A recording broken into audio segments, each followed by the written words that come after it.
Hello, everybody. Welcome back to another Saturday Night Chat. It's been a while since I had one of these. Due to illness, and of course, I think last weekend we had, we had Canadian Thanksgiving. So that was a lot of fun. Spent some time with the family, had fun. I hope all my Canadian friends there had a fun time with their family. Get my phone open here and get to what I want to talk about today. So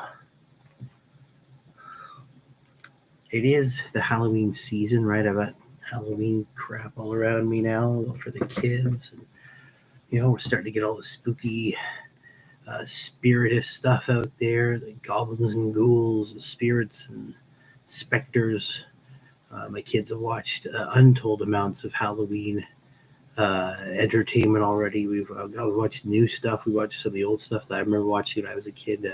Garfield's Halloween Adventure, which got from the 80s. You can tell it's the sound, the music. Oh, excuse me. But yeah, a bunch of it's that time of season. It's one of my favorite ones because you get to watch all these cool shows. It's cool to be a little bit scared. The kids are excited.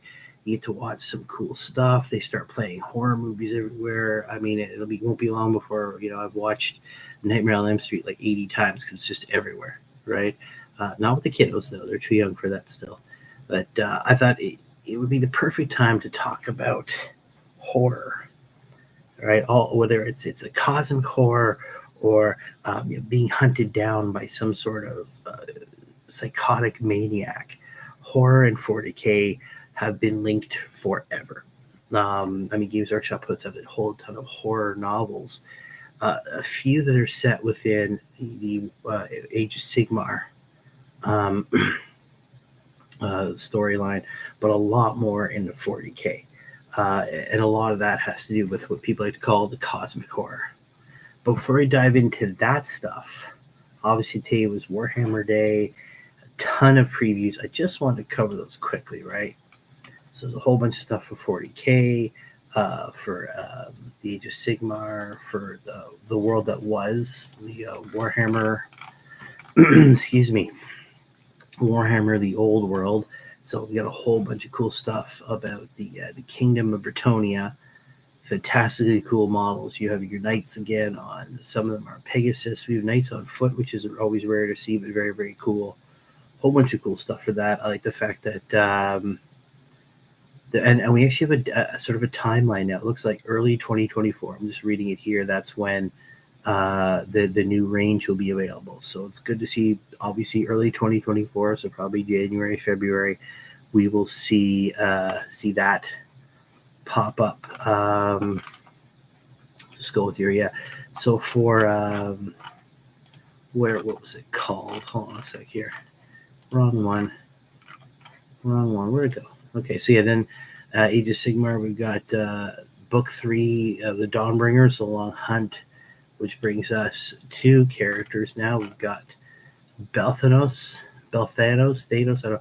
First Thorn of Kurnoth calls the hunt. So, of course, it's a giant treeman there blowing it. He looks like he's got Kurnoth's spear and his horn. This is a character, basically a wood elf god back in fantasy, and now I guess this is supposed to be maybe like an avatar for him, but he's not riding a giant beetle thing.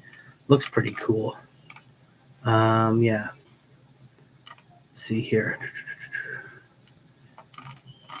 Just right there. Okay, so he's responsible for keeping the spirit of Kurnoth, the Sylvaneth god of the hunt, alive, and should eternal chase ever cease. The dim members of godhood would gutter up forever. So, okay, so yeah, he's like an avatar for him. That's pretty cool. And then, of course, for the Stormcast, we get Lord Relictor Ionis Cryptborn, the Sigmar's prodigal son. So it's apparently one of the very first.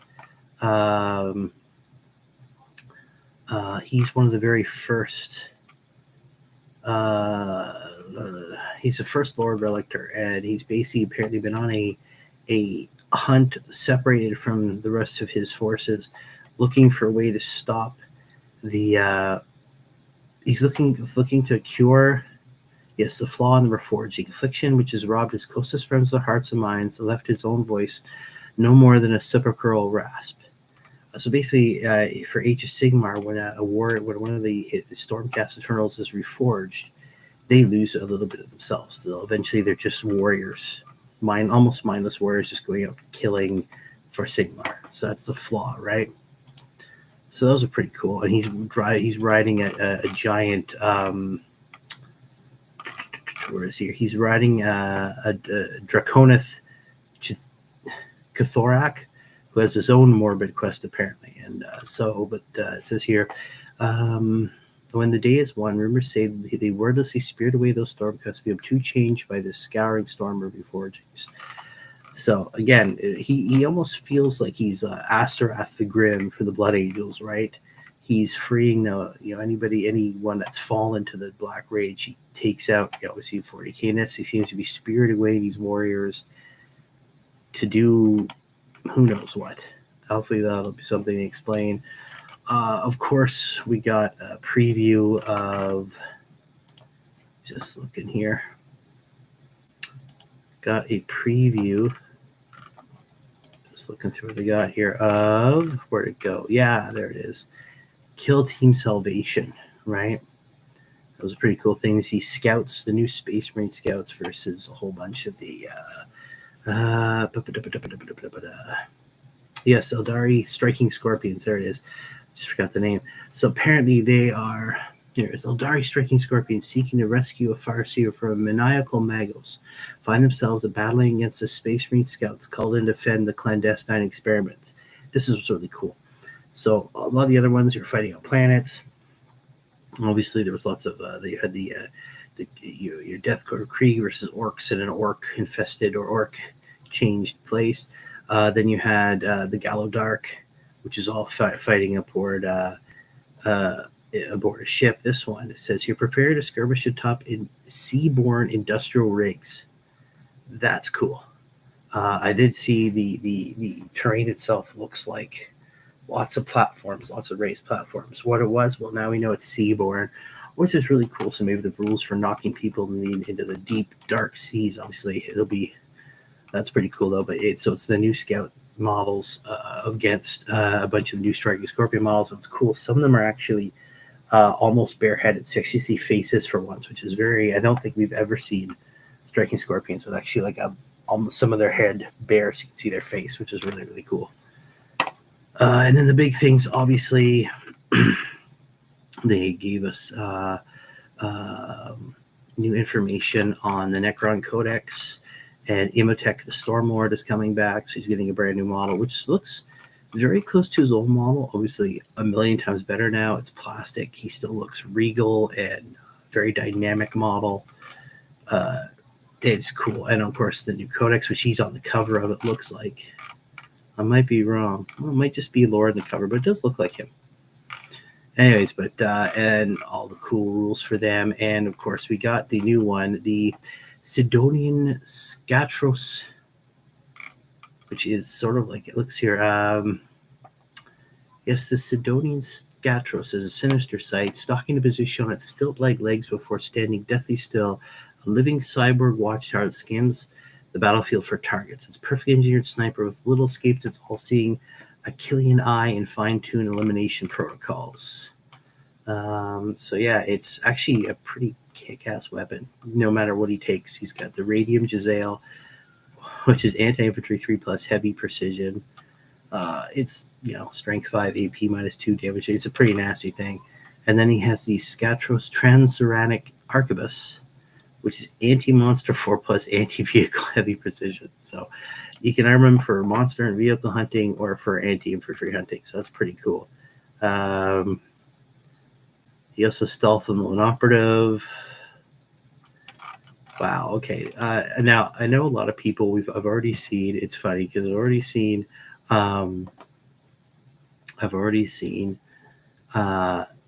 a bunch of memes on it of him being an Inspector Gadget because he's got these extremely long legs. He looks like a normal Skitarii type guy or one of those hunters to a point. Then obviously right before the knees, his legs have been lopped off, and he has these extremely elongated. Looks like even got like shock absorbers in there, so he can march about. So there's lots of the Inspector Gadget memes, but I love this because it shows the absolute insanity, and to an extent, and this goes well with it, the horror of the Adeptus Mechanicus. I'll get that later, but the fact is he's on these massive stilts, and you're right, and he can stand in them forever, waiting for his right moment to strike. The model looks like he's got all sorts of scanners and antenna, and obviously everything. He's got an arm that's got the neck. He's got an extra round in one of the arms. So it looks cool, but it says a lot about the absolute logical insanity of the Adeptus Mechanicus, right? Like, oh yeah, you have a sniper. You need to get to the high ground for your best shot. Well, this guy is the high ground, right? This guy could be Anakin Skywalker 10 times. He is the high ground. Obi-Wan Kenobi would be jealous, right? He's got and again, it goes with a lot of the other stuff that they've done for the Adeptus Mechanicus line. It is completely insane, but at the same time, in its own very 40k twisted way, completely logical, which is exactly what the Adeptus Mechanicus is. So that's pretty cool. And of course, they have their new codex coming out. And I like the fact that it's the Adeptus Mechanicus and then the Necrons, and they showed a bunch of pictures, especially in or not pictures, but video of the Adeptus Mechanicus and the Necrons facing off. So if that's going to be another book or a battle, or who knows, I think it'd be cool to see them go off. I mean, if you go down to the very basics of the Adeptus Mechanicus, their start is with a Necron god, one of the star gods or shards of the star gods in the middle of Mars. So, I mean, that goes right back to the Emperor, right? Well, on Earth in the Middle Ages. So there's a whole story to that. But yeah, so that's some cool stuff. And of course, we have the Necrons there with their book. I think they're the 4th book. Again, it's going to be cool to see where they take the story, where they are now after everything that's happened with the Arcs of Omen, the big battles they've had, the Tyranids becoming an ever more present threat, thanks to Leviathan suddenly coming in on the other side of the galaxy, and obviously the Silent King's return, and he's waking up his people to fight the Tyranid. It's become a pretty big threat for them as well. They brought up the Tyranid and the Space Marines, like classic foes. And then, of course, we have the Necrons and Adeptus Mechanicus, which are eerily similar in certain ways, right? So that's pretty cool. And it was a cool day to be a 40k fan. The not so cool thing, I want to get to this because this kind of grinded my gears over the last little while, was that, I mean, today the Codex came out, right? So I pre-ordered mine, so I should be getting mine sometime early this week. I think on my shipment thing said Wednesday, so that's cool. It'll be cool to have it to go through all the stuff. But I do have the Warhammer 40k app. What I didn't like is it updated. I had set mine to auto update, and it locked out the Space Marines. So, like, I can go on. So if I look up a character, it's all locked out. And this happened back, I think, on like the 10th, the 9th or 10th or something like that. So days before the book even came out, I couldn't actually, it updated and things changed. I looked at I have a 1,000-point list here. Things changed, but I can't actually see anything. Kind of annoyed me because don't update it until the day the book comes out. Because I went in and I want to play around with it. Now I'm using the free one because I can't right now order the full thing. So when I get the Codex, I'll put the code in so I have full access. But it was cool to see certain things. Like I had in my original list before the update, I had a chaplain. And I'm talking one of the old school, firstborn chaplains, gone from list because that option isn't available anymore. The other thing I noticed is obviously the points change with the new points they put out, but the Dreadnought picture changed because I had picked a Dreadnought, the standard old school Dreadnoughts, because I have two of them. my ballistas I'm working on, because that's cool, and that'll replace this one. But the picture changed to actual look like one of the old school venerable dreadnoughts. Of course, they're gone too. Now you just have your ballistas, dreadnought, and the other new ones. Can't remember the name. It escapes his line. But you used to have a dreadnought. So if you had ironclad, doesn't matter, venerable, just a regular, they're all now considered just a dreadnought. So that changed a bit. The other cool thing I noticed, for instance, my lieutenant, the only thing I kind of left, I actually have to paint up some new HQs.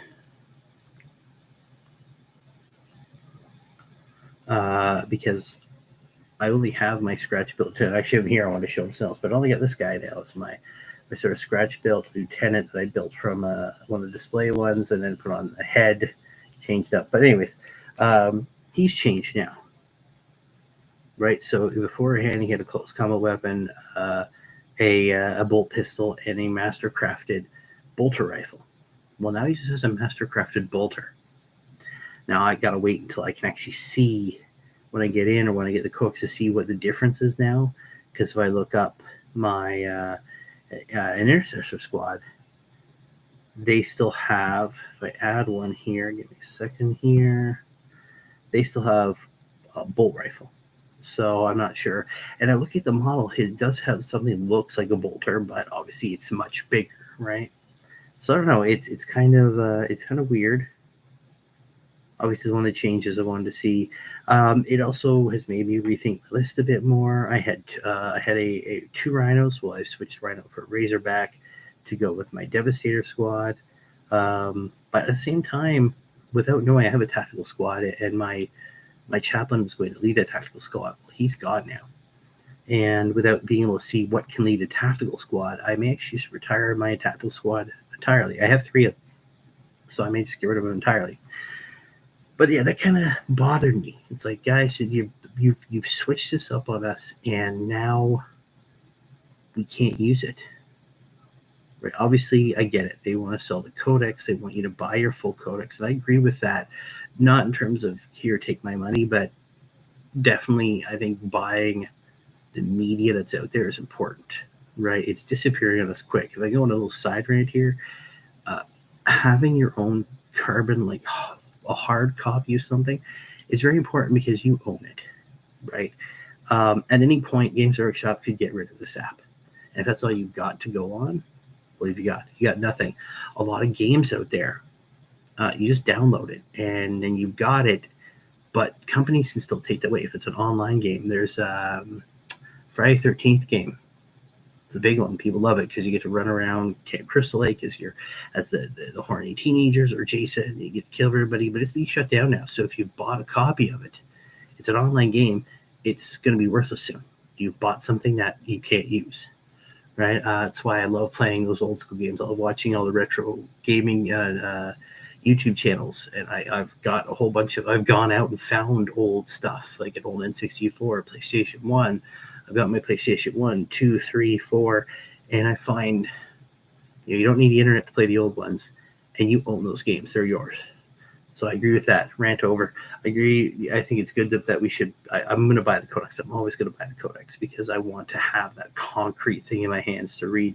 This is helpful, but yeah, it's kind of annoying because I'm like, man, I just want to play around with my list, see, but now it's gone. Right now I have to wait. I'll wait till I get my codex. I'll put the code in and I'll be able to use this. I knew it was coming. I did know it was coming because it's what they did with the Tyranid list as well. It was all of a sudden there, and then you click on it. Now it's all locked out, and you can't see anything unless you have the book. So that's a bit of a. You couldn't have waited till the 10th or the 14th. You had to do it early. I get it. It's one of those things, right? It's one of those things, which makes sense. It's I don't begrudge them mind to make money on their product, but that was just kind of like, okay, well, the book isn't out yet, and if you're not one of those lucky people that has become an influencer enough to get one sent to you, what do? Sure, they can put their code in, and then they have full access, which is great.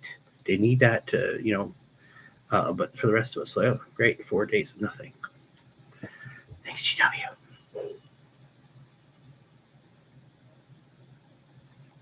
Now, with that all out of the way, with my griping review of Warhammer Day out of the way, let's get into the nitty gritty here.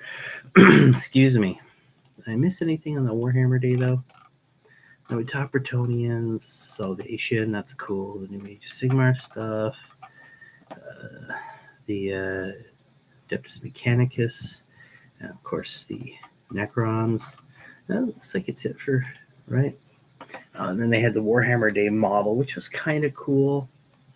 But it's Leagues of O10, so not something I'm going to be getting my hands on. Not what I want to have at the moment. Not something I really want. I'm not a huge fan of the league, so I mean it's cool that we've got we got the squats back, but just not a fan of them. All right, so what I'm going to talk about, like I was saying before, it is the Halloween season. Scares abound, ghouls and goblin spirits and specters and all that cool stuff. So 40K, especially 40K, but a lot of science fiction is always intertwined with horror. It always has been in some way. Now, I'm not talking, and it's all sorts of horror, right? Whether from the slasher, aliens bursting out of your chest sort of horror, to more cerebral stuff like finding out that humans are the real monsters, right? In a universe gone crazy. You go back to the 60s and shows like The Twilight Zone. Big on that, right? Big. Sometimes it was cerebral horror. Sometimes it was shock horror, right? There's a story in there of one of this beautiful woman, and everyone says she's ugly. She's so ugly. Oh my God. And you could see on the screen she's absolutely gorgeous. And then you find out she's going in for facial reconstruction. You see everybody else looks like pigs, right? And they consider that gorgeous, and it's the horror behind it. It's beautiful, beautiful stuff, right? And then of course things like Alien, right, where you're being stalked through the ship by a completely inhuman killing machine that just burst out of your friend's chest. Cool stuff like that. The horror and science fiction have always been linked in one way or another.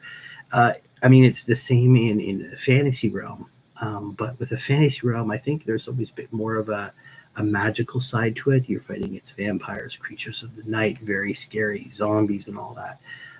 Man-eating creatures and lizard men, whatever you want.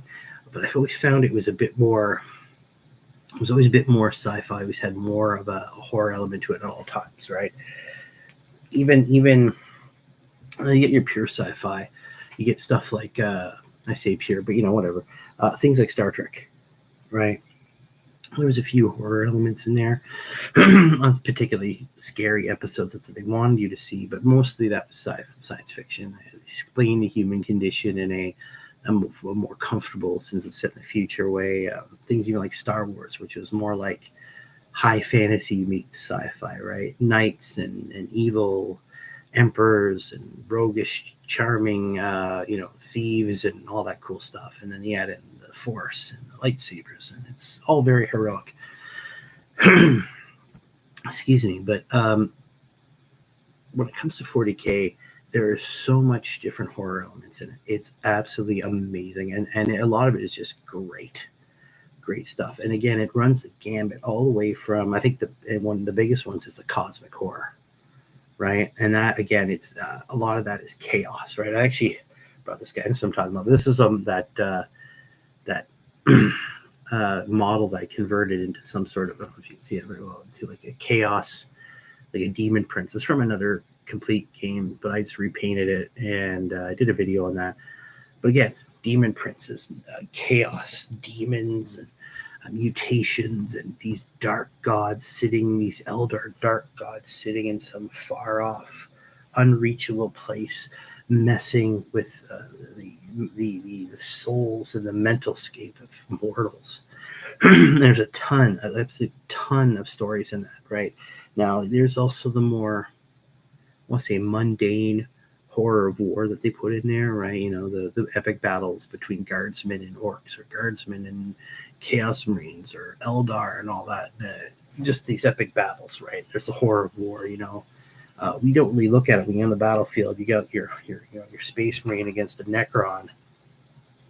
You roll some dice, and this guy is dead, so I just take him off the tabletop. You don't really see the actual effect of it, right? But of course, if you see the videos or you watch the movies or you play the games or read the books, there's always that more gory side of it, the horrors of war type thing.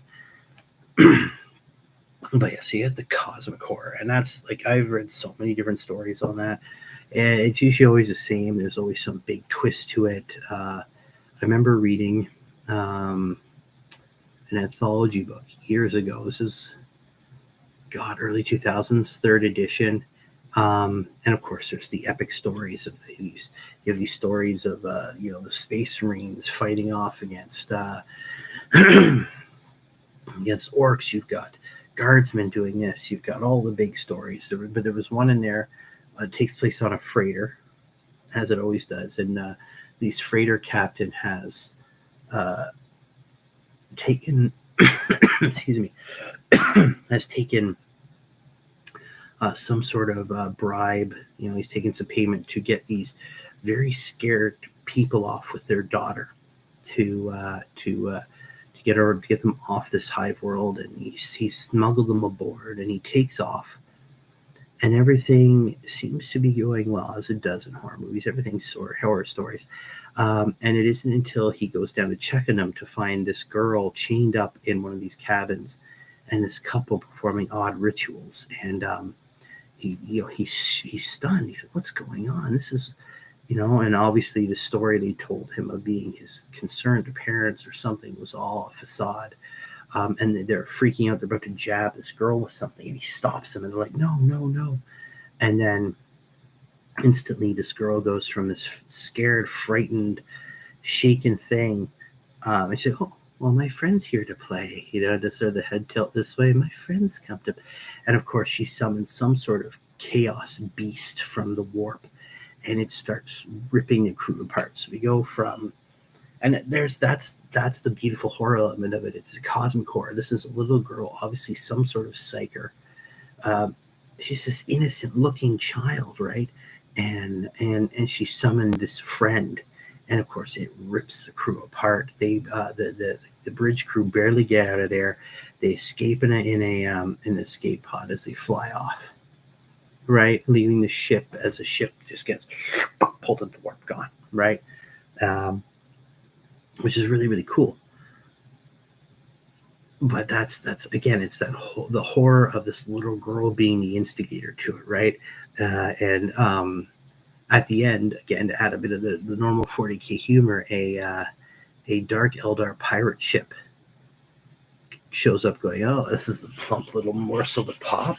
Of course, not knowing that there's this little girl and her friend somewhere in the bowels of the ship, right? And it'll rip them apart. But that's, again, I always love that story, because you're like, okay, what's going on with this? Okay, so they have a girl, they're smuggling, and okay, I get it now, right? There was another one.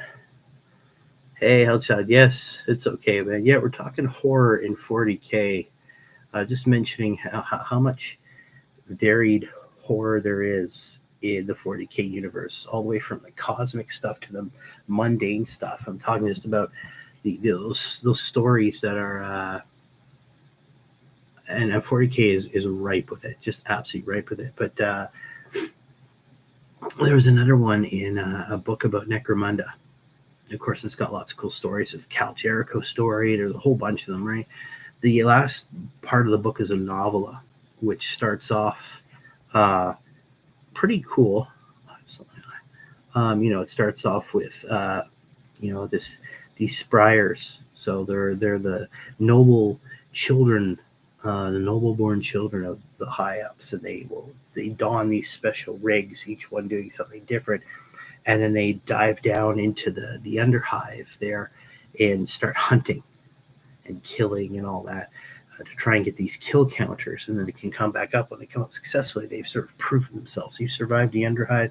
You killed a bunch of those dregs. you've decided to.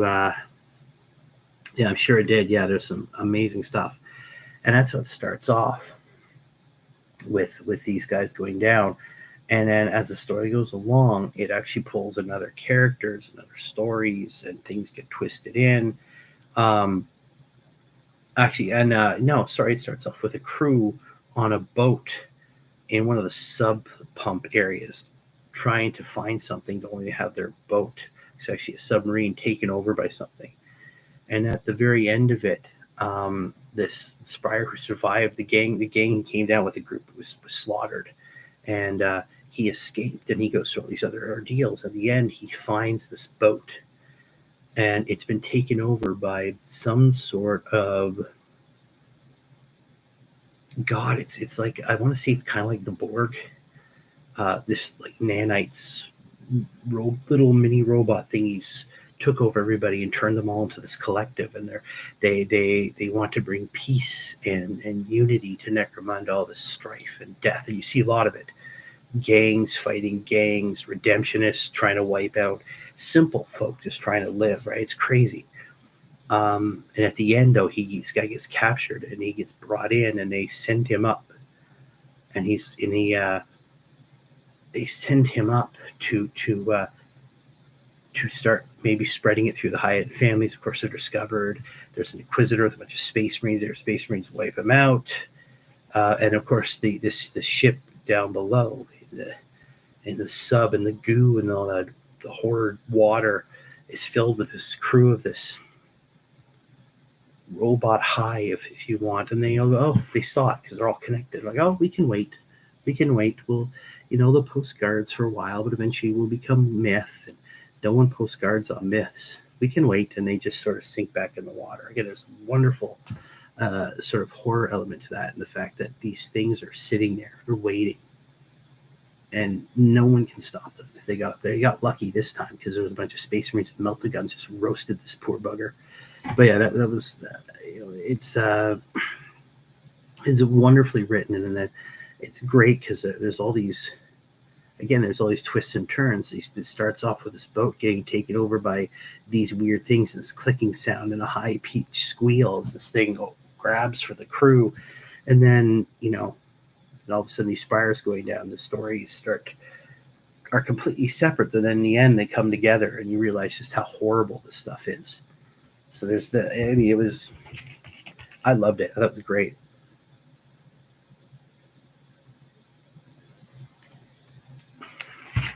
Right, and then again, that's the cosmic horror stuff. There's been some new ones. I've seen people cover them, and it's always something. Just it goes to the desperation of the 40,000 universe, right? These people, and they're looking for some sort of escape from the drudgery and the tyranny of the Imperium. At the same time, it has to exist because it's their constant war, and war itself is hell. It's a horror, right? But then there's of course, then there's sort of the other part of cosmic horror, which is the Tyranid. And if that isn't terrifying, I don't know what is. There's so many great stories with the Tyranid, right? It's completely inhuman. Like every other species that you see in 40K has some sort of humanoid, a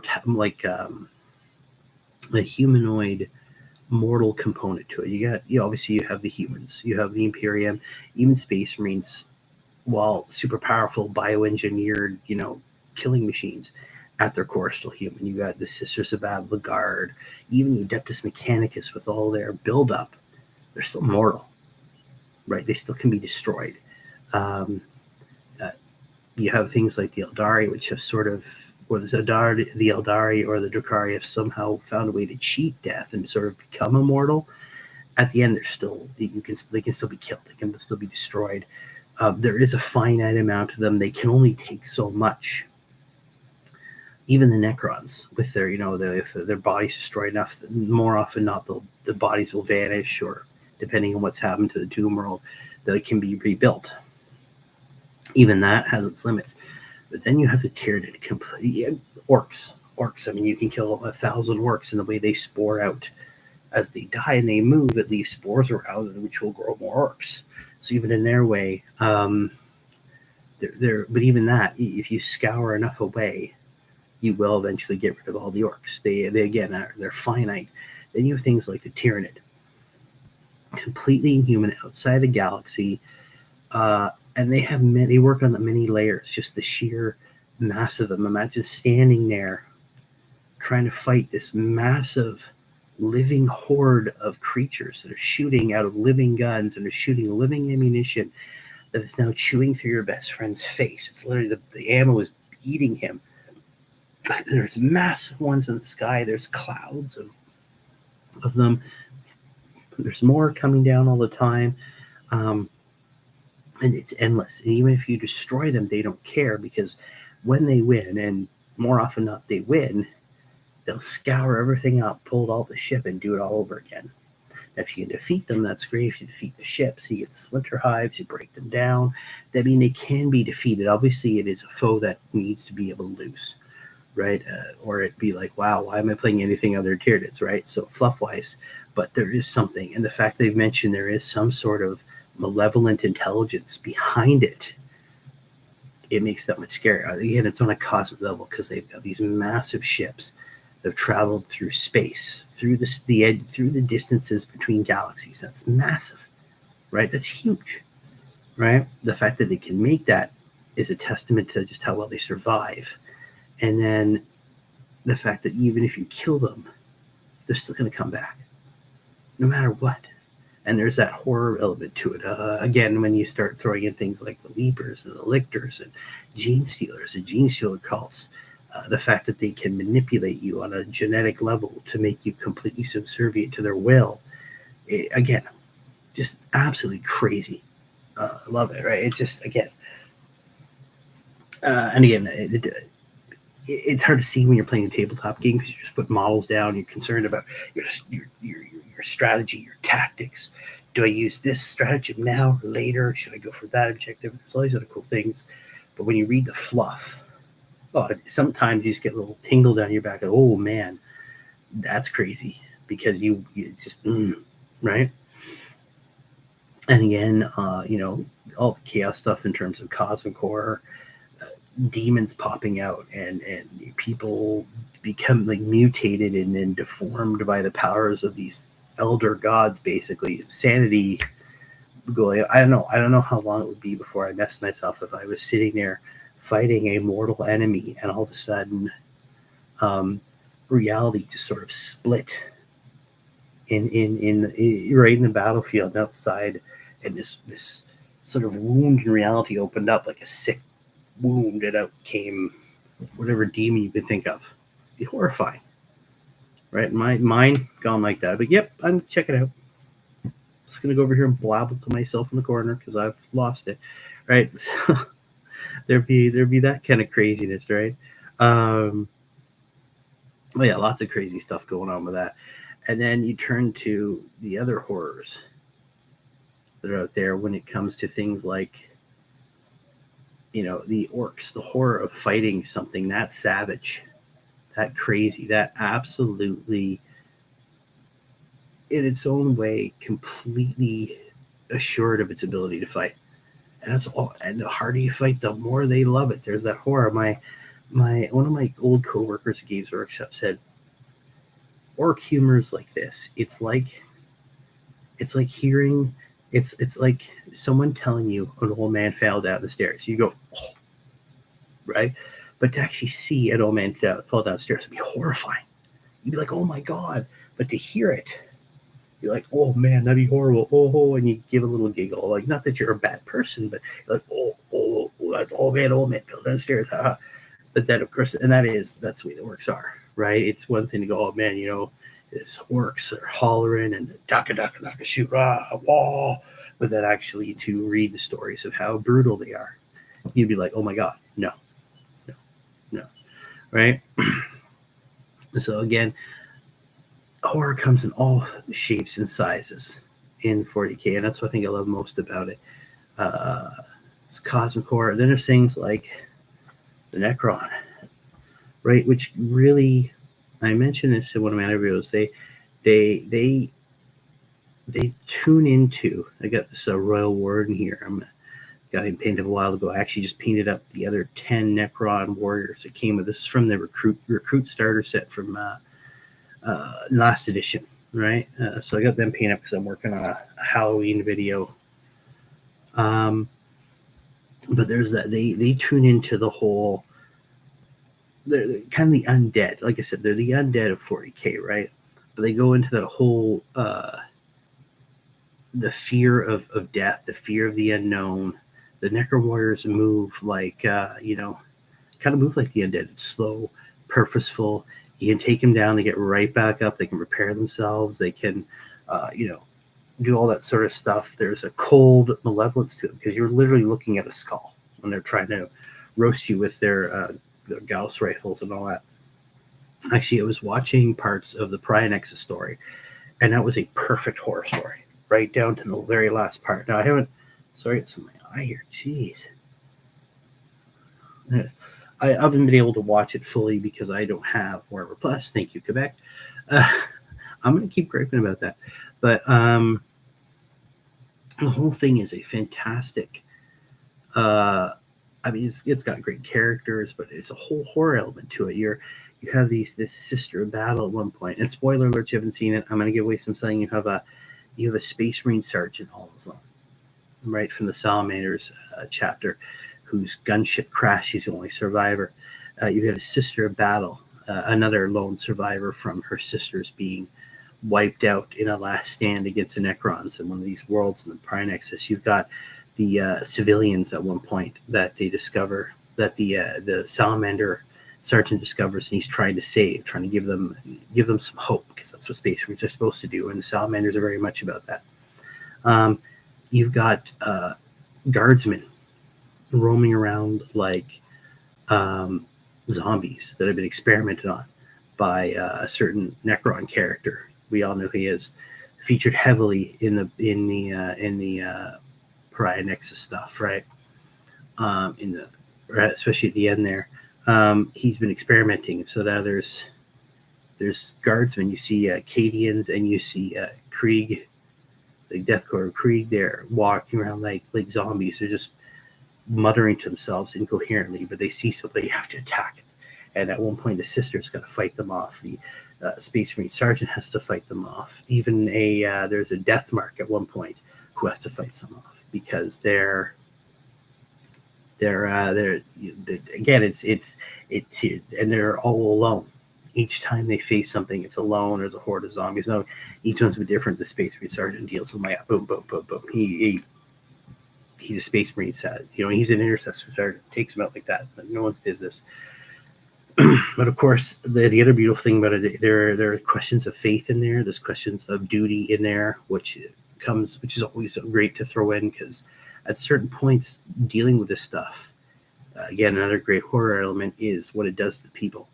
The sister has a question of faith. The Space Marine typically doesn't really question anything other than the fact that, why are you not dead yet, you alien filth? Because he has to deal with that. But it's even to the very last, as things go wrong, Space Marine's injured, other stuff happens. Even the very last, it takes in all these great horror elements, which the Necrons are great for. I mean, the shard of the, what's his name? Not the Deceiver, the Nightbringer. In all the fluff, he is the reason why so many species, in one way or another, have a fear of the Reaper, because the Deathbringer was this Reaper. He would go to planets, just wipe stuff out. They're left. Even when he came to Earth, way, way, way back, even before mankind was, had gotten to living in caves, he touched Earth. And he came and he killed a whole bunch of stuff, and he left this literal, like a race memory that has been carried from all the way the Stone Age till the 41st millennium, where people fear the Reaper, they fear death, right? So there's a great element to that. Obviously, they've gone with a more Egyptian style. Obviously, the royal wardens and all, and Pharisees and all these lords, and they're definitely obviously going for an Egyptian feel for them. But again, it's a giant skeleton. All right, it works in the more, I use the word mundane, but classic horror, right? It's great. I love it.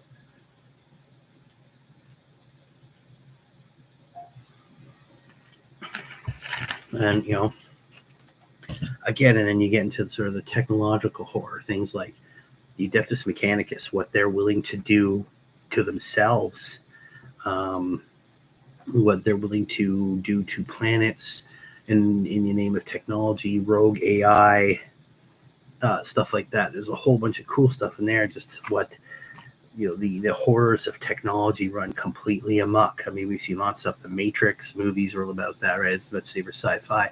There's a massive horror element to it as well. Just this, what would happen if the technology took over, right? Again, that's what Terminator is all about. Again, they became, as the series went on, became more action-oriented. Even Terminator 2 is far more action-oriented than the first one. The first one felt more like a horror film. You have this young woman being hunted by a machine from the future that is basically just a Necron, a technological skeleton wrapped in meat, and its whole purpose is to kill just you. And then another person comes from the future to save you. You're being chased. You know what's going on. There's, of course, it's what works really well in some of the slasher films, things like Friday the 13th or Halloween, where it's just a silent killer, unstoppable, relentless killer coming after you just to wipe you out, and there's no way you can escape it. Right? Again, it's what I like about it, right? And that's what things like the horror of the Adeptus Mechanicus, right? They're willing to annihilate planets in order to save technology. They fear the abominable intelligence, as they call them, but they're back in the day, they're what set them loose, right? The Men of Iron and all that. Again, it's the whole what happens if technology runs amok. And now we've got things like Vashtor, right? Again, a being that has decided, okay, I'm going to be the chaos god of technology, right? Sort of melding the two together. Now it's cosmic horror, but for technology, I can build whatever demonic evil machine you want. But I'm going to be the god of chaos machines. Excuse me. Again, so that's really, really cool. I love that stuff. What do you guys think of it? What's your favorite horror element to 40K? Right? I mean, and they were not even gotten into the horrors of what Space Marine aspirants want to be, like what they have to go through, right? What happens, the medical craziness that a Space Marine has to go through to become a Space Marine, right? Again, the part of it is that whole, this is what could the worst of the worst be like, and here it is, where even the good guys are horrible, right? So what do you guys think? Let me know. Anybody, let me know. What is your favorite horror element of 40K? Because I mean, there's so many to go through. I mean, they even cover vampires in 40K, and they are beings who, it's weird. They're like they're the exact opposite of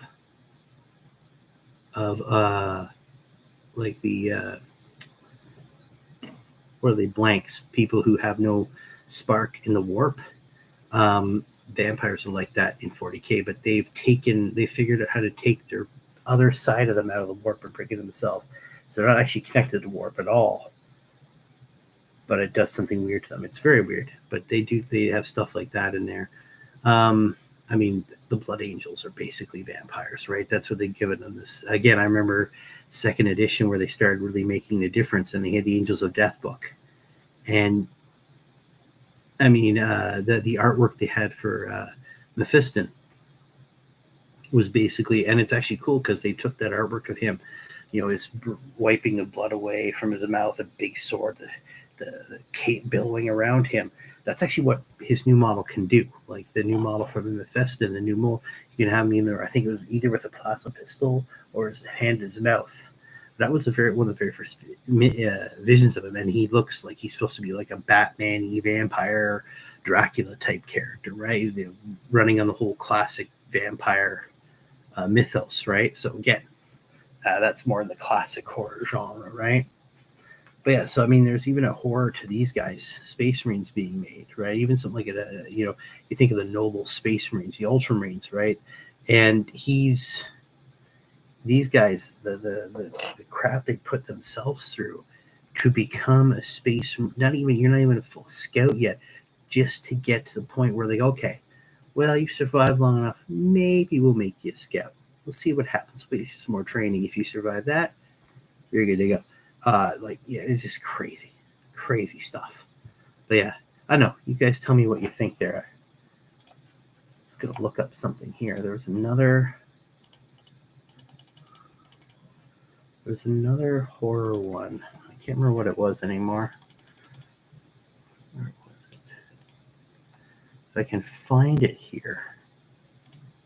But yeah, there's a whole ton of cool. I'll see if I can find it. There's a whole ton of cool horror elements to this stuff. Just really exciting. Again, because it runs all the gamut, right? Even when you get to Necromunda stuff, you have zombies in there, and that's always cool. There's been a bunch of Necromunda stories where they're walking through the tunnels, and a walker will come out, a pox walker, or what have you, or some sort of depending on the storyteller. There's always some sort of zombie in there that they have to take out, and of course they can be risen by some sort of weird that may have necro powers, right? And it's if you ever get your hands on or find a copy of some of the old Inferno magazines, there's a ton of it in there, especially with Necromunda stuff.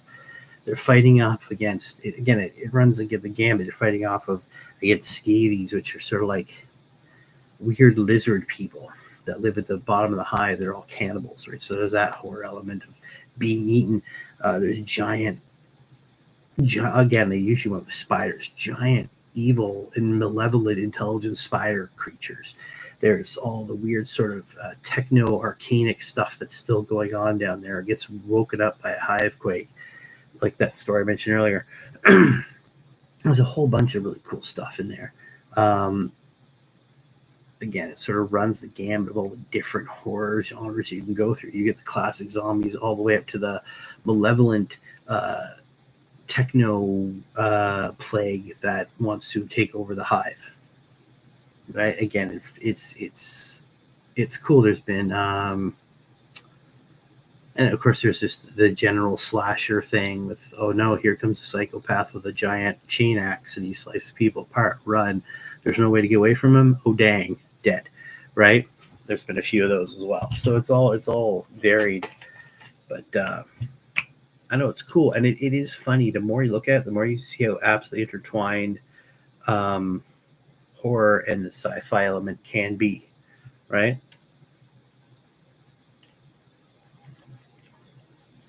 Hello, Hobbystead. Evening.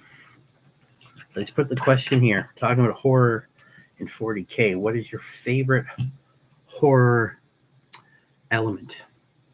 If there's a favorite horror story. Part 2 of Dark Imperium is good. One with horror elements. Don't know. Have I read that one? I don't know if I read that one yet. But you even said the Eye of Terror novel. So what cool horror parts were in that? Right. What I mean, obviously there's lots of cool stuff with demons. That's always a crazy one. I'm trying to think of some other demon stories. Again, it depends on. I mean, sometimes it goes for the classic horror of the plague zombies. Yeah, that's a big one. The poxwalkers, plague zombies. There's that seems to be a big one. Of course, zombies are a classic horror element, right? So if you ever need that I need my characters to go up against something absolutely horrendously horrible, and it needs to be a lot of them. Zombies, right? Zombies are the thing, because eventually you run out of bullets. Eventually they're going to get you. An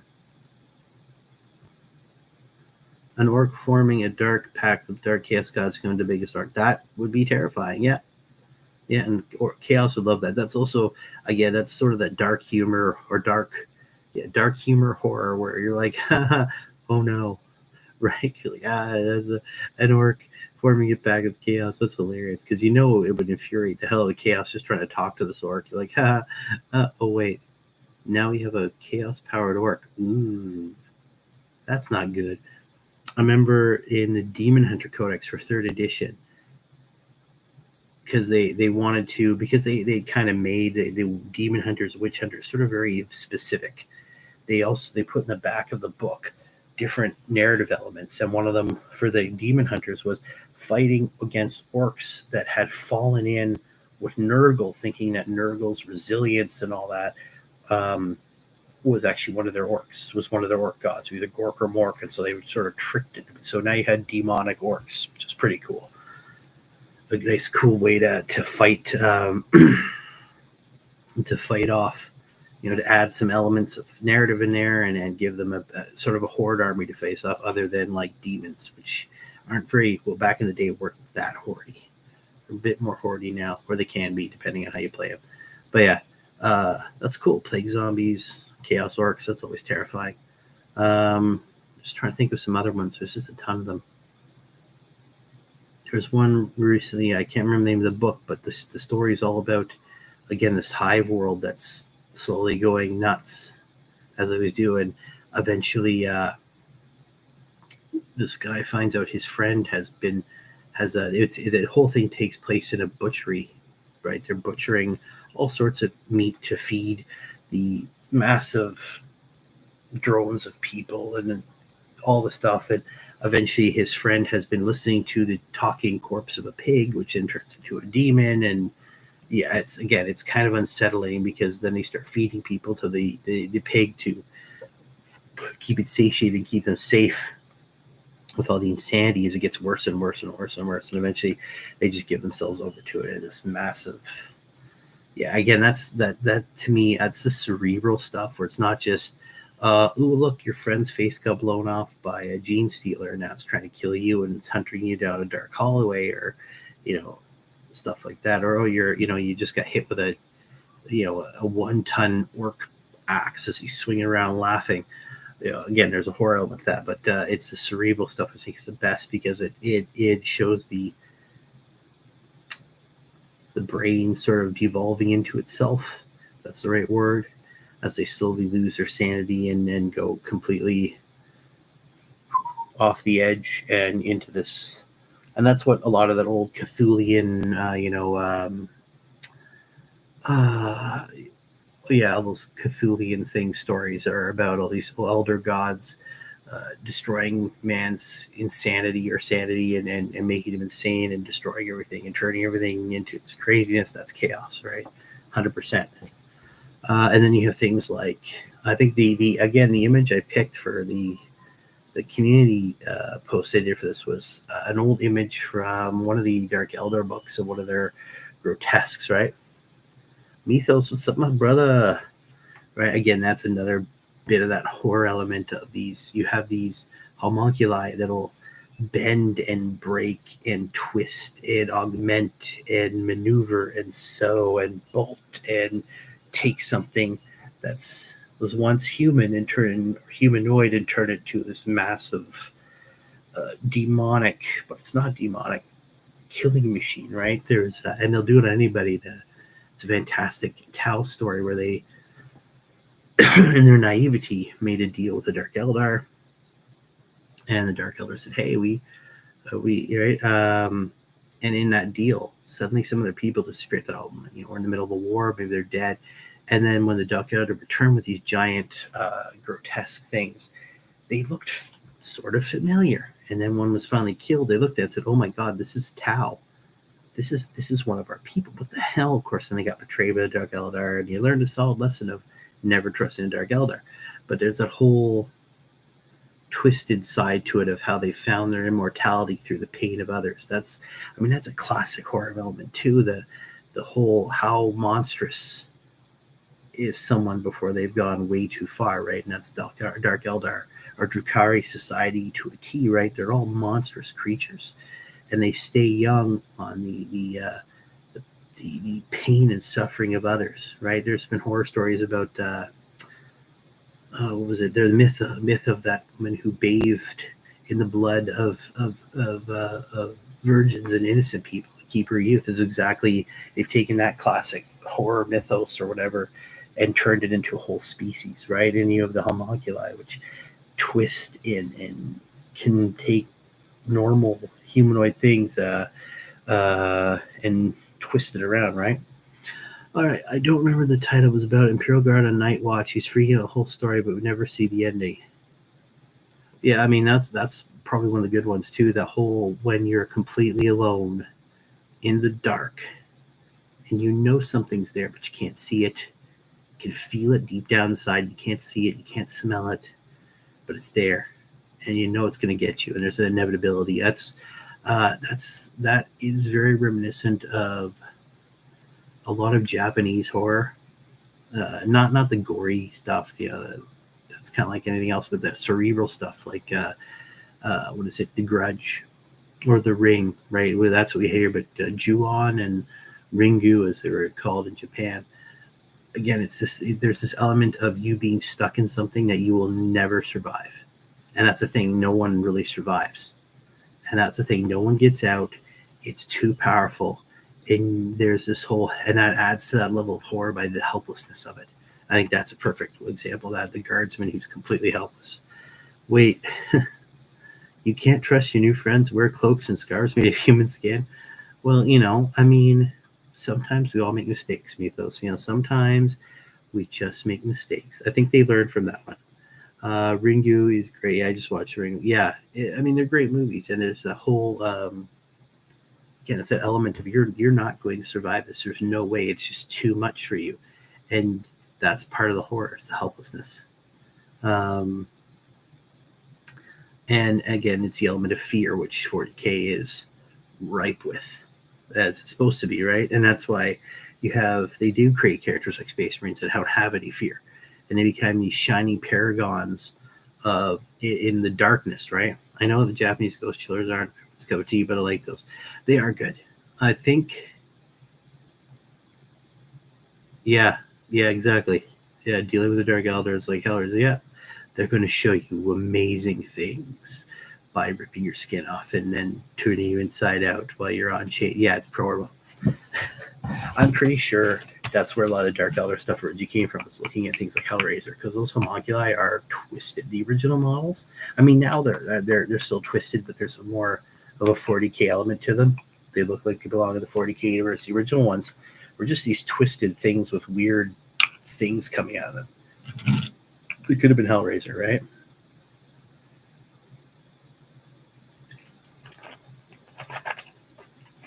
Hey, thanks, man. Have a good night and enjoy your train ride. All right, get some sleep, man. But yeah, that's funny. Yeah. And again, the Japanese ghost chillers, yeah, some of them, unfortunately, I think one of the biggest problems with those things, a little aside here, is some of the horror elements that they have in there are based on cultural stuff that if you don't understand it enough, you just can't get. I remember watching one of this girl who's walking on a road, and she meets two old men, and one walks with her until they bump into another old man, and two old men start talking very weirdly about foxes and raccoons and how you cannot trust a fox, but you cannot trust a raccoon, and the raccoon will lie to you, but the fox will lie to you, and it's all stuff. And then she realizes that she is talking to a fox and raccoon, and they both at the end smile, these really twisted smiles at her, and she screams, and she's never seen from again. Right? So it's, again, for us, we like, what the heck was that? But that's in the Japanese culture. They're much more tuned with Shintoism, which is explain Shintoism, more of a religion of nature. Foxes and raccoons and all stuff have a spiritual connection to them, right? It is pretty awesome. Yes, it is. But again, their horror elements are some of them are similar. Some of them are just straight up killers, slashers, evil ghosts that are going to get you. And again, 40K is filled with that, right? There's it's all those nasty little twists, right? There's what was it? Again, you have to kind of be careful too, because sometimes you just take something and make it a horror thing when really it's not. It's more of a study of human nature, which, I mean, sci-fi does really well, and horror does as well. Just trying to think. There was one of the animated things or animated stories on Warhammer Plus is one where this guardsman is frantically trying to help this family get off a planet that's being invaded by the Tyranid. And he gets to the point where he even shoots a commissar. And they get off, and at the very end, the horror of what really happened becomes clear to him as he's getting these people off a planet. And there's at one point a woman who's always huddling and keeping your baby close as you would. You're in a horrible moment. You're going to keep your children close. He's injured. At the end, he looks up, and the swaddling clothes fall away, and you see a little, basically a small gene stealer with a big evil smile, and the woman smiling. And one guy pulls back his hat, and he's got the ridges of a gene stealer. And then the guy pulls out this weird needle thing and jabs him in the neck, and as he's slowly dying or transforming, we don't really know. You can see the rest of them all have markings that make them as they're part of the gene stealer cult, right? So again, it's the horror of that betrayal of knowing that you were used by the very thing that was trying to kill you, right? The old kitsune spirits. There are a variety of stories about them, but the most common is how those fox spirits lure young ladies with sweet honeyed words to their death, where they tear out the exactly, right? So that's there's a whole ton of those stories in Japan. They got a lot of. I think that whole country needs therapy. Not that all countries don't need therapy now, but there's just something about Japan. Just let's give them a hug. Say, hey, it's going to be okay. Can you stop killing people with animals? And you have an issue with tentacles. Just going to say that out there. Just putting it out there. But yeah. So Mythos, I asked the question beforehand. What's like a favorite horror element you've seen in 40K? Like you've read a story or from the Codex. There's a whole bunch of them. But what's like that horror element that you that stood out to you? What's your favorite one? Yeah, let me know. You gotta let me know. Because there's a ton of them. Again.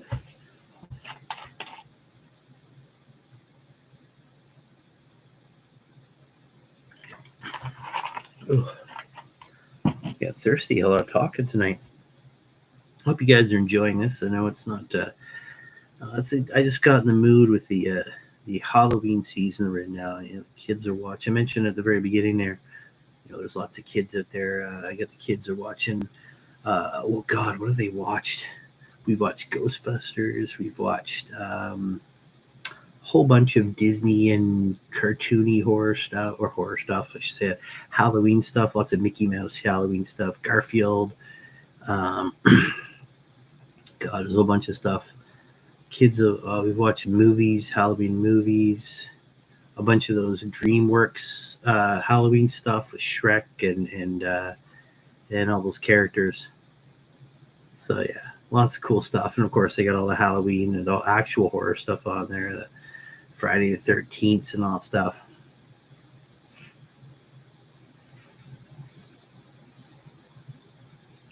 Oh, dude, do not even mention that, okay?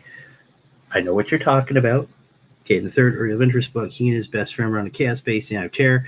They're at Mendergard, all right, Iron Warrior's home planet. Came across these areas where women being tortured, having each layer of the flesh. Yeah.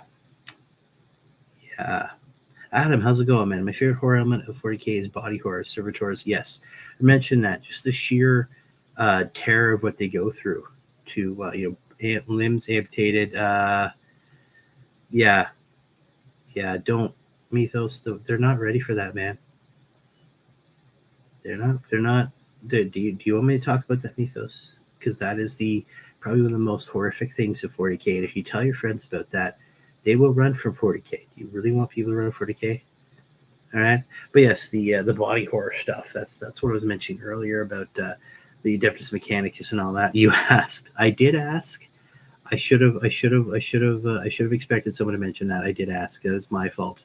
I apologize. Nobody ask about what Mythos is talking about unless you have a strong stomach, because it's gross. Yeah, the body horror element is cool. Again, that goes to even the Dark Eldar with their grotesques and all that stuff, and their the twisting and torturing of bodies into these drug fueled monstrosities, right? Yeah, no, yeah. I read that book and I had to put it down after one, going ew, and I kind of went right. But yeah, no, it's so I'm oh man, you're gonna make me look this up. I'm just looking something. Oh, come on.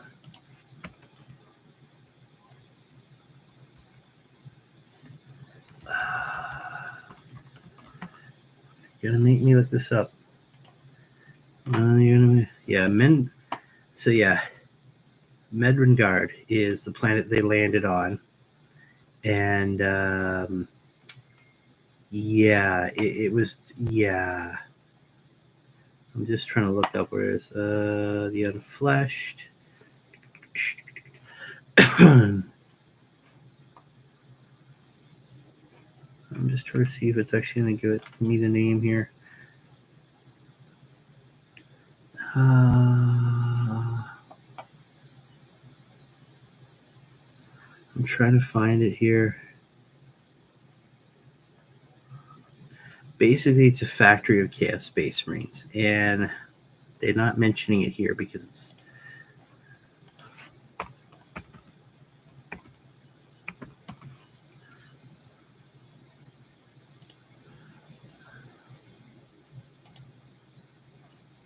okay.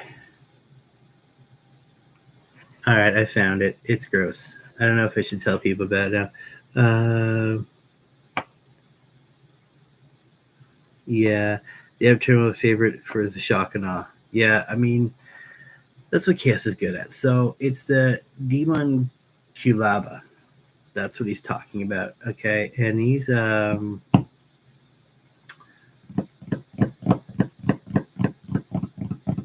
this is okay. So the Demon Kulaba was a name given to individuals used in an attempt to create new Chaos Space Marines for the mutated womb of a human female, making use of uncorrupted Adeptus gene seed stolen from Imperial Fist Repository in the world of Hydra Cordatus. It was a project undertaken by the Iron Warriors Trade Legion and overseen by Warsmith Hanso. The Hanso's a massive problem, anyways. It took place deep in the dungeons of Kalangol, Hansu's fortress on Demon World, Medringard. So it's not the Iron Warriors homeworld. Sorry. The project was destroyed at the efforts of Captain Uriel Venters, the Ultramarine chapter, and a small band of allies. So, yeah, basically what it was a human woman through all this gunk in changing, who was basically just like a giant birthing factory, and out would come Chaos Space Marines. Yeah, it's the I'm not going to go anywhere in that because the book is far more descriptive in it. It is horrifying, right? It's one of those things that nobody wants to talk about because you're kind of like it's gross. Yeah, thanks, Mythos. Thank you. I should have said not mentioning. That's my fault. I'll take the one for that. That was bad. It's my bad. No, but that's on the like the gory side of the horror. I was going to get to that. There's that gore factor, right? Of the God. There's it's a big thing in 40K, right? Those whether you go for like the Nurgle with the poxes and pustules and infection and the big huge mouth on the great unclean ones as they march forward, just spewing goo and effluents and pus and decaying bodies and things rotting away, and then the goo and the putrescent swamp everywhere that they go, right? There's that gore factor, the horrible, again, body mutilation that goes on in some of there. It's pretty crazy, right? And you get to that sort of horror element of it. It's kind of gross. Yeah, what a way to harvest human skin. And that's one way. It's how you do it. Yeah, Hansu was pretty nuts though. It was his way of like replenishing his diminished forces and the already diminished legion. It's pretty nuts what they put themselves through. right? But chaos, the gods must be fed, right? I don't know. I was in the spirit for this with the season we're in. I thought, horror, man, it's so intertwined with 40K. Obviously, it has to be, right? Even if you get to things like what was that set? God, I can't remember. My mind no worky right now. Well, even things like let's look this up here. Give me a second here. Excuse me. I just need to look up the names of these things. Where are you? Box games. I gotta get the name of that.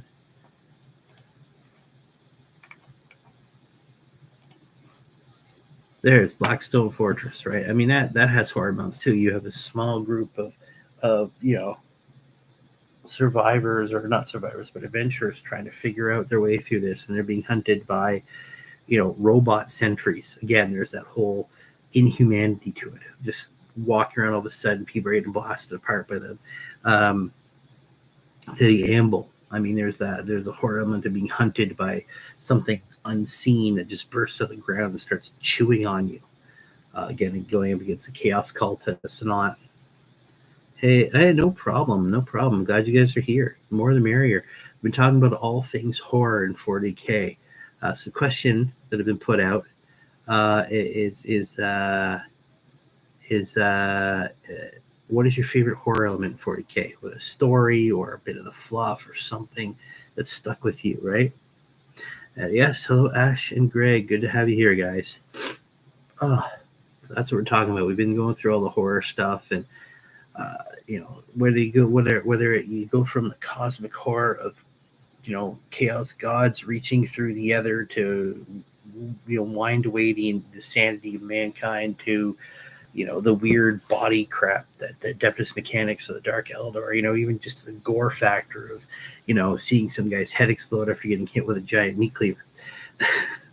Right, there's lots of horror elements, even the cerebral stuff, right, where it's one guy standing alone in the darkness with his own thoughts, trying to stay sane while he knows something's out there, but you never see it. It never comes to you. It's the insanity, the horror of one's own mind, right? That's some pretty cool stuff in there too. But yeah, so that's what we've been talking about. Plus a little rambling there about some of the new cool stuff we saw today from the Warhammer Day. I'm pretty excited for that. Got the new codex coming out. Hello, Greg. We say hello back. Right, my new codex. Hopefully, I'll have it Wednesday. That's what they said. Anyways, we'll see what happens. Got the codex, and I got, what else did I get on that? I bought something else so I can get over that bloody hump of not wanting to pay shipping, because I hate paying shipping. Come on. Yeah, I got Codex Space Marines. Oh yeah, the Infinite and Divine paperback. That's a Necron storybook there. That'll be fun to read. I haven't read one of those in a while. Let's see if I can track my order while we're at it.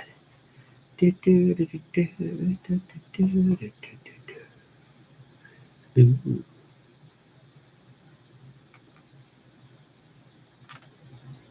Let's see here. Manifested. It's in Canada now.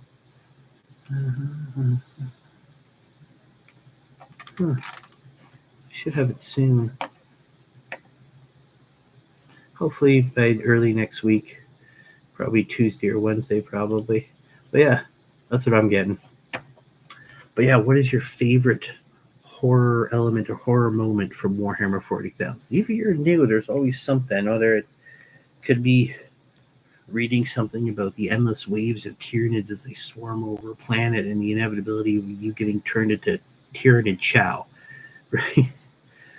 Right. There's lots of crazy stuff. I mean, heck, if you go back to the Horus Heresy books, in the first book with that voice, when they first meet Samus, Samus is everywhere. Samus is the man next to you. Samus is this, right? The horror of a voiceless name saying its name to you and driving people insane. There's that again. That's that sort of crazy or of not knowing what it is exactly you're facing, but it being there. And right, picked a blackberry bug order for summer today. It had shipped to my local store for free shipping. So it went cool.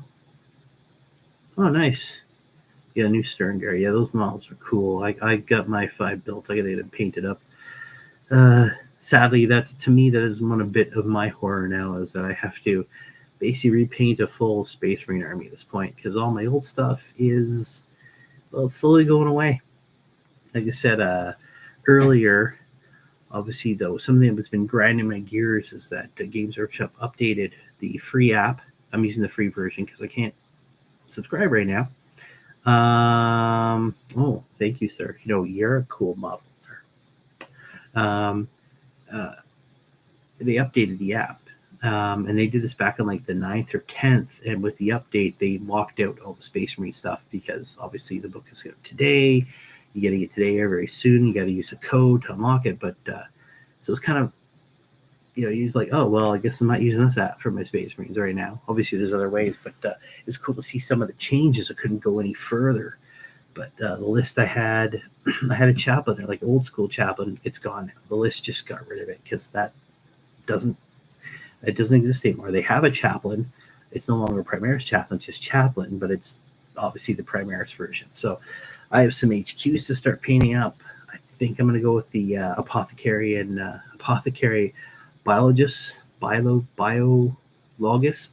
I think that's what it's called, because he can go with my aggressor squads. He can lead them, right? And it's been making me think, well, maybe it's time to get rid of my tactical squad, and because I don't really think there's anybody left to lead that, because all the stuff like the captains are all the Primaris captains, right? Even the basic captain is definitely a Primaris captain. The same with librarians and the chaplains. It's all the newer stuff, right? So at this point, all that's left from the originals, all that's left is basically tactical squads and devastator squads. Marnius can go with a tactical squad. I don't have Marnius. I got to get him. I've got Ventress I got to paint. I've got all the characters, obviously all the leaders from. I'll have to look up. I have Uriel. I've got all the leaders from the Leviathan box set. I've got a Reaver Lieutenant downstairs to paint up. Amongst all things, I've got the big man himself to paint up still. So that's on my list of things to do. But yeah, I got to get them painted up because I think it's time to eventually even get rid of the tactical and devastator squads and put them in with something else. They're cool. I like them.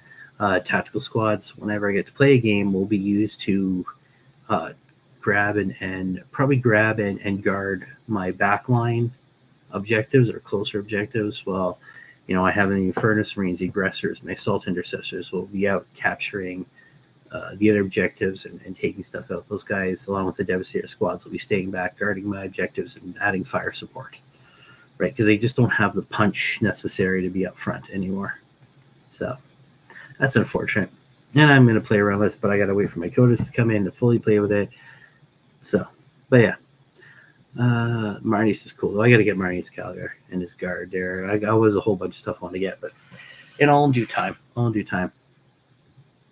I mean, if you can lead tab squads, that's great. I mean, if you go back to Zoro's Ventress books, I love those books. They're great books. And again, they covered the whole gamut of horror stuff as well. There's fighting on Mendergard. There's when they're fighting the Dark Eldar in the first book. That's great. Or the first book, Nightbringer, is great because there is a point in there when they're fighting their way. At this point, they've already fought through Dark Eldar, which is probably I got to use Marnius there. He punched a Venerable Dreadnought, Laura Grimner. Yeah, he would. They've made the new characters absolutely badass, which is what they should be. They're Space Marines. They should be fearful. People should go, oh crap, when they see Space Marines on the table. They don't anymore. They used to. That's probably one of my favorite lines out of any Space Marine book. When Uriel and his Space Marine squads bust their way onto a Dark Eldar ship, and they're firing with bolters. And he goes, brothers, chain swords. And they just, all the Marines at once put away their chainsaw, put away their bolters, and pull out chain swords. And they just rush headfirst into the Dark Eldar and slaughter them all horribly. It's amazing. But there's actually a scene when they're getting close to, if you haven't read the books, a little bit of a spoiler warning here. It's called Nightbringer. They face a Nightbringer. There, I said it. There's a part where they're rushing through a bunch of traitor guard, right? Not in terms of they've gone to chaos, but they've just gone bad because of the effects of the Nightbringer. And the Nightbringer's aura is so palatable, even when they are not that close to it, they're getting there, that the Marines start seeing visions of death and murder and all that stuff, which is the Nightbringer, right? It's all about death. And they start losing it. It's no longer controlled bolter fire and proper parrying with the sword and fighting. It's hacking, slashing, it's crushing, it's ripping, and to the point where Ventress falls to the ground. And he's like, no, and he lets out this big scream. Ah! And he's like, no, this is not what. And he's able to fight it back. But there's this part where they all just lose it. They're just crushing the guards in the front center. It's not even like a tactical ordered fight. It's just brutality, right? Again, it's a horror element. We go back to that of just completely losing control of oneself. That's crazy, right? But I won't spoil the ending. The ending's really good.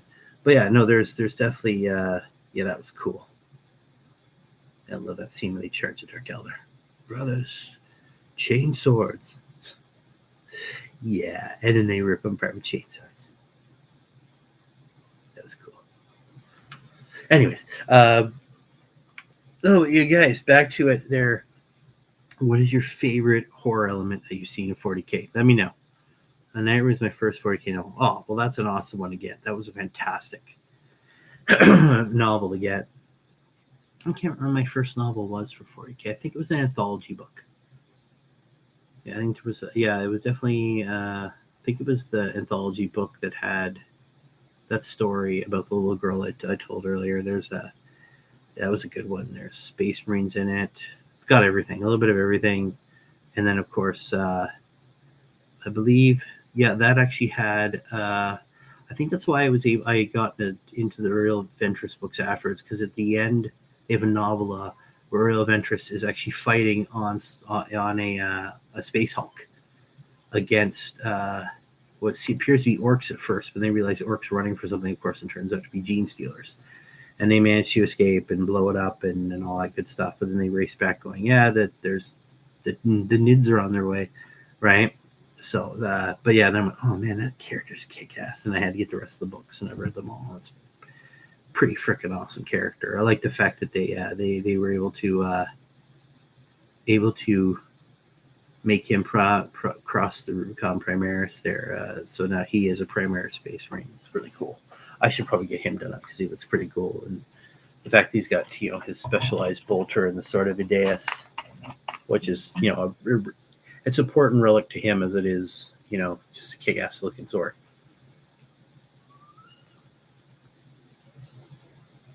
Thirsty. Oh, yeah. No, with that, there's a lot of crazy horror elements in there. I don't think I covered them all, which is nice. But I probably missed some. There's even greater horrors out there that I think that they've written stories about that I probably haven't read or missed completely. But a lot of them do venture in the same. There is a theme to them. It's not just to scare you, but it's the fact that there's a sense of hopelessness in that fear. There's a sense of this is such a huge thing, and of course, a lot of them. Like a lot of horror stories deal with is an element of sacrifice as well, right? Where you're so much is lost in sacrifice to stop this horror from getting worse. Even then sometimes it doesn't stop it. You sacrifice everything, and the horror still gets out. There's another crazy twist in one of those animated shorts I saw. We don't want to see shorts, but whatever those animated things on Warhammer Plus, where it's how Tzeentch infiltrates an Imperial cult on a planet by using the Imperial cult. It sends its operatives in that are there to translate books and recycle them and write them out again, because that's all they can really do. But the people that are coming to transcribe them are Tzeentchian cultists, and you find out the books, as the story goes along, are made out of human flesh. Of course, no one knows this; they're so perfectly made. And at the beginning, you see a preacher preaching from his hate the alien, hate blah, blah. And then at the end, he's reading from the same book or a similar book, but he's he's still saying the same stuff, just slightly twisted, because it was before it was hate in the name of the emperor, and that's slightly twisted. And as it zooms in on him, you can see that his eyes are twirling with malevolent energy. He's been taken over. The book has infected him, and now he is preaching, which will eventually lead to an uprising on this world, which the Imperium will then have to come and deal with. And it starts out very small because the words sound almost exactly the same. There's that little sneak in there. It's different. It's slightly off from beforehand. And of course, then you see a big shot of the planet, and the shadow reaches out from where this little city is, and it's a shadow of the greater demon of Tzeentch. And it lets out this roar and covers the whole planet, the shadow. You realizing that this is going to take over. Again, that's that element of horror there, and this thing that's taking you over. It's taken over, and it's so insidious and so unnoticeable that you won't even notice till it's too late. Excuse me. So that was a lot of that was a good one. I always like those ones, because as well as ones where there's just you don't really the outcome's going to be bad, but no one else can see it. Obviously, the reader can see it. The poor, unfortunate souls in the story have no idea what's happening, not one. Right, and that's sort of the cosmic horror thing with these elder gods just playing whimsy with the lives of us mere pathetic mortals. Right, so again, it's really, really cool. And if you haven't seen the Pariah's Nexus stuff, if you can, watch it, because it is amazing.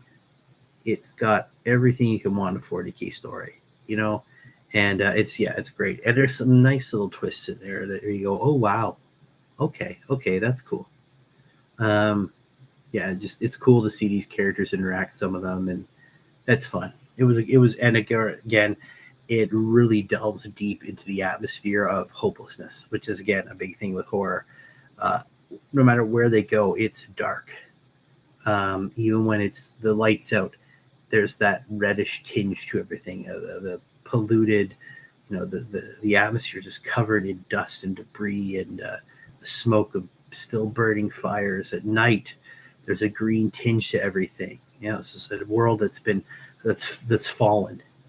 Right? If there's a war going on, it's nowhere near this place. Right? So, and of course, with the Necrons, that's always scary too, because their technological advancement borders on almost like magic, because it's so advanced, right?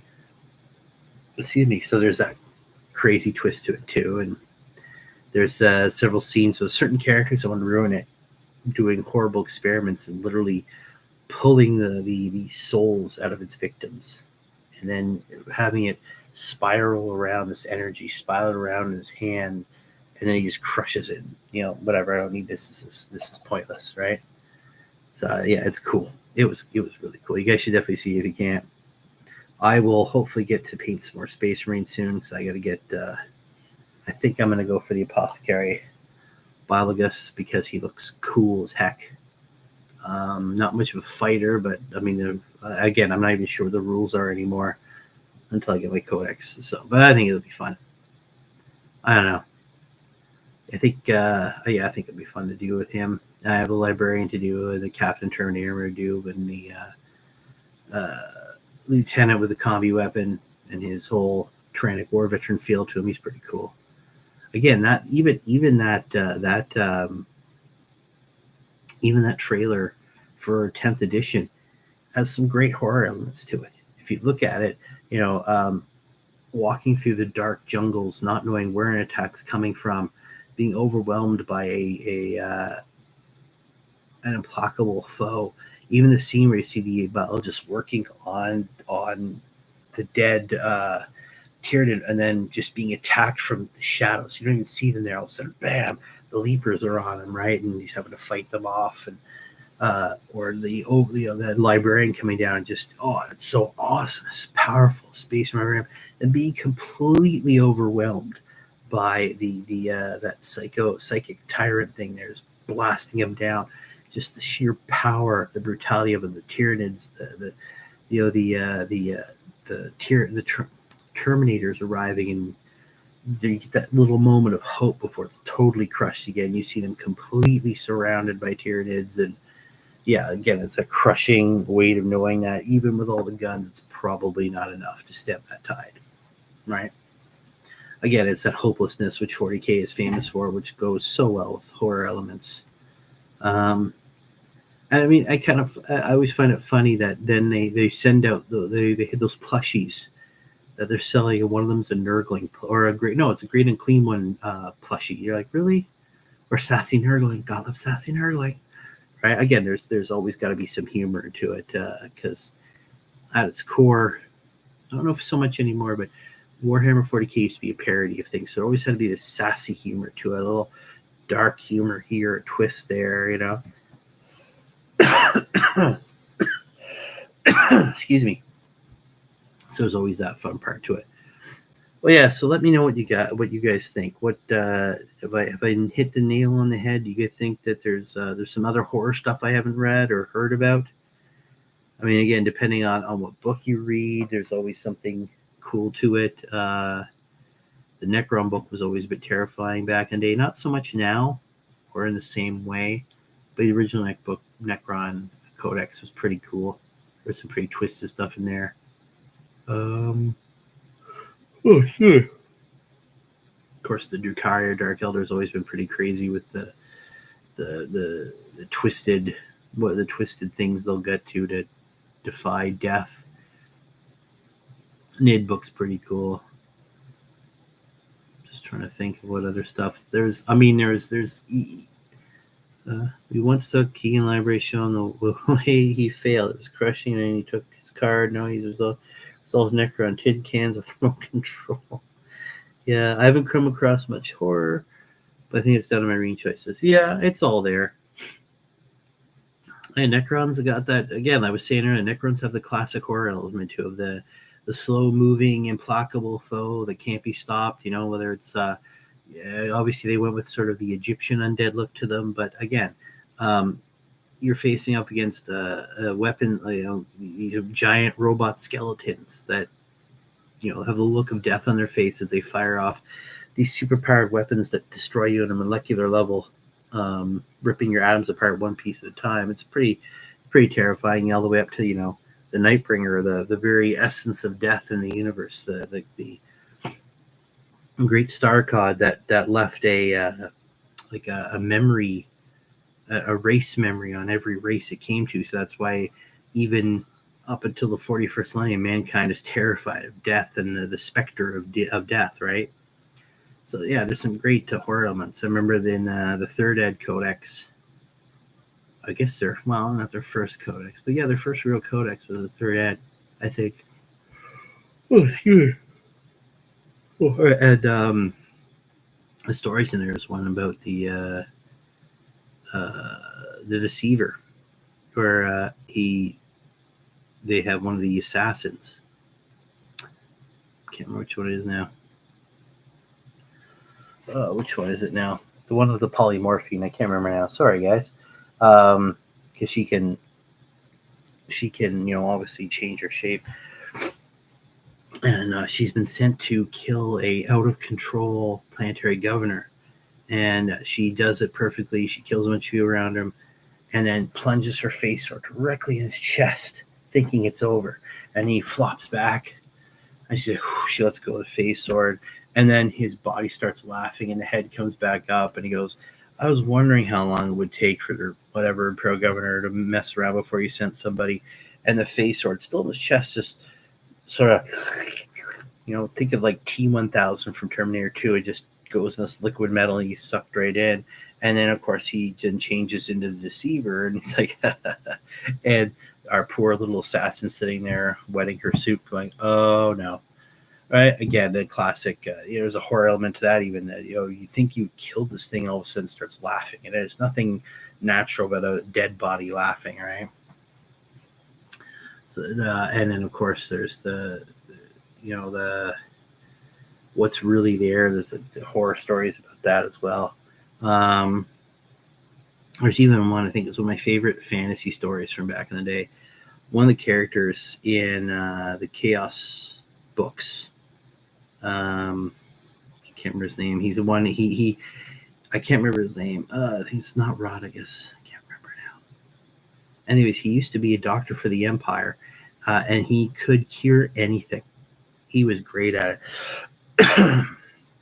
Whenever a disease came out, this guy had the answer. He could cure any disease. He was staving off horrible plagues, saving lives. Of course, this was, at the same time, Nurgle's liking it because, okay, this guy's basically testing my plagues for me. This is awesome. At the same time, Nurgle didn't like it because this guy's curing all his plagues, and that's not what Nurgle wants. And so he's literally sitting inside this big round room, and there's dead bodies everywhere. There's multiple levels of benches around him with the bodies, and he's sitting there and he's distraught because there's a plague that he cannot cure. He has tried everything to cure this plague. and there's another dead body in front of him, and he's like, please, just somebody give me the answer. And this is where the horror, disturbing horror element comes in. All at once, all the dead bodies, and they're in various stages of decay, right? They all of a sudden, all the heads turn to look at him. And in unison, all these voices with another deeper, malevolent, twisted voice behind them says, hey, I can give you the cure. All you have to do is say yes, and I will give you the cure.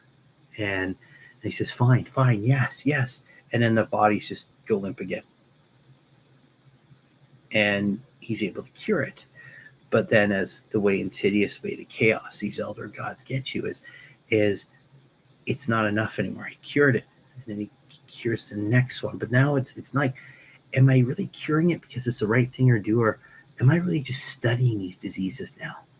And it gets to the point where he slowly starts letting people die in order to study the effect.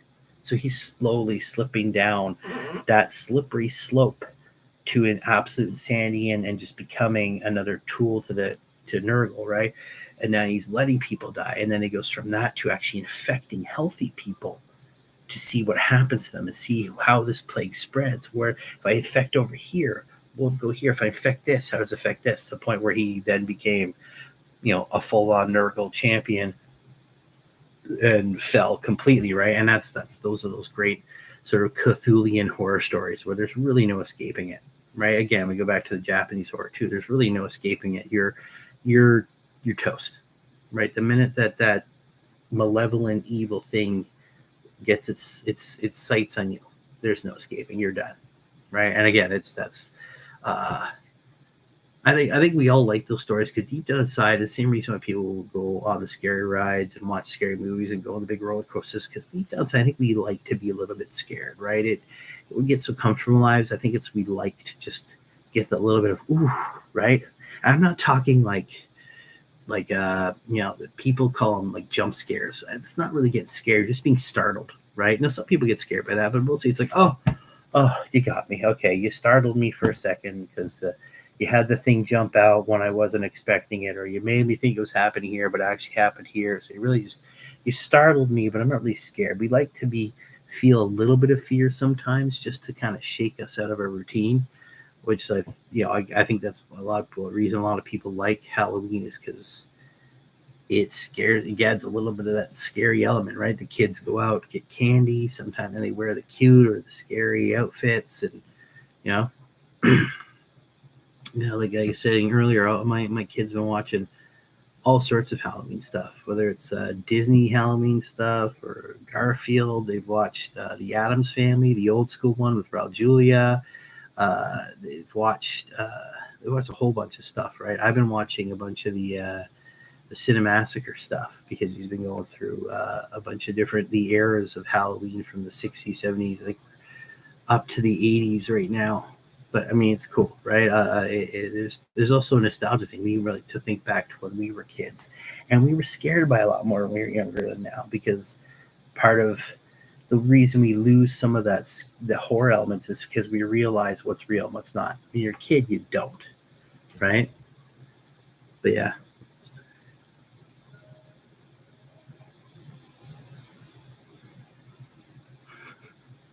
Oh man, there's nothing wrong with Necrons, guys. Ash and Gray, there's nothing wrong with Necrons. Don't take it out of them. We can't all be awesome and play Space Marines, because then how boring would life would be if we were all awesome and played Space Marines? Come on. And I don't and Nids. No, Nids are bad. Nids are the worst thing ever. Don't even come to me with Nids.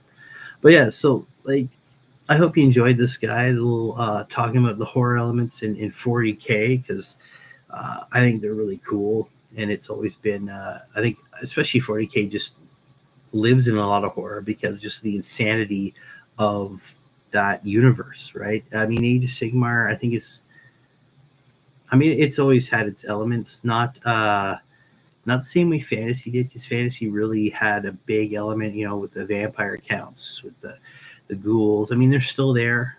Obviously, you still have all those the same things. You have the skeletons, you have the zombies, you have your ghouls, you have your vampires. But there was something cool about the classic element of the von Karsteins and all that.